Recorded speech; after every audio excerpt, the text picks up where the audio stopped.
The need for stretching is all dependent on the person performing the activity. In running, it always helps to warm up first, and there's two forms of warming up. In my day, it was static stretching, kind of like yoga stretches. You pick a muscle group like the calves, the quads, the glutes, or the hamstrings, bend the joint to the point of stretching the specific muscle group, and you hold it while you breathe.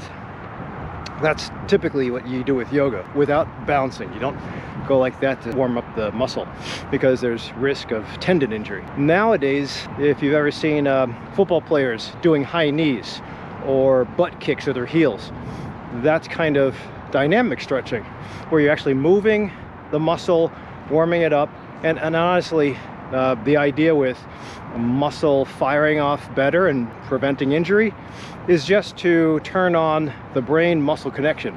If you've ever woken up in the morning, you can't make a fist because you're super tired. Well, it's usually because of the brain. It's not because you're not having any muscle strength.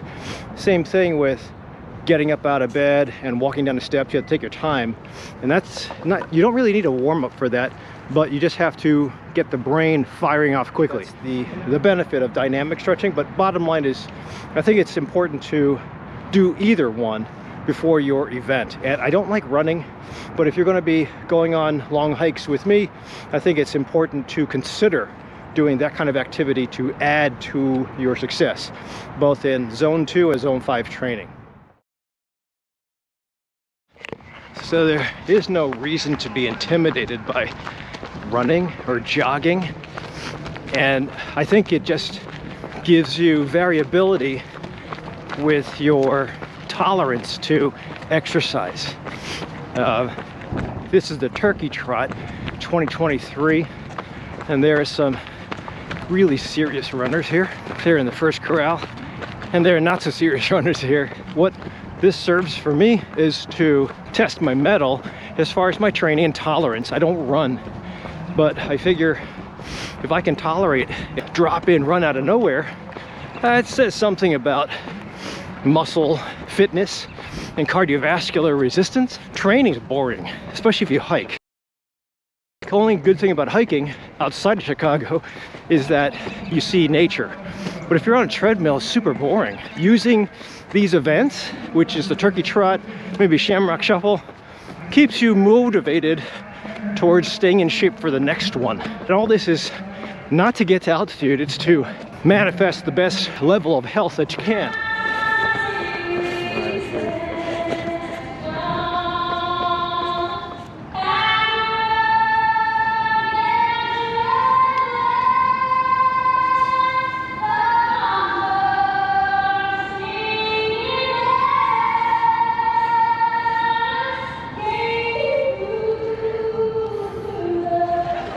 Here we go. We're gonna go up Cannon Drive, and then we'll hit a turnaround point for the 5K and head back. Use the excitement of the crowd to move you forward. Way to go, Holden! Love the shades.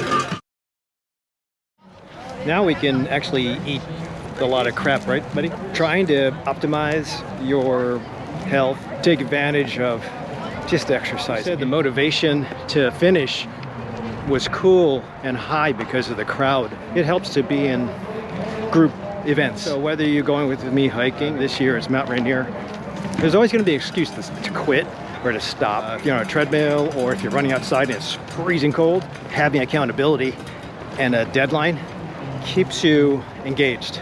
So hopefully this gives you an option. Again, sign up for one of my training hikes and join the crowd.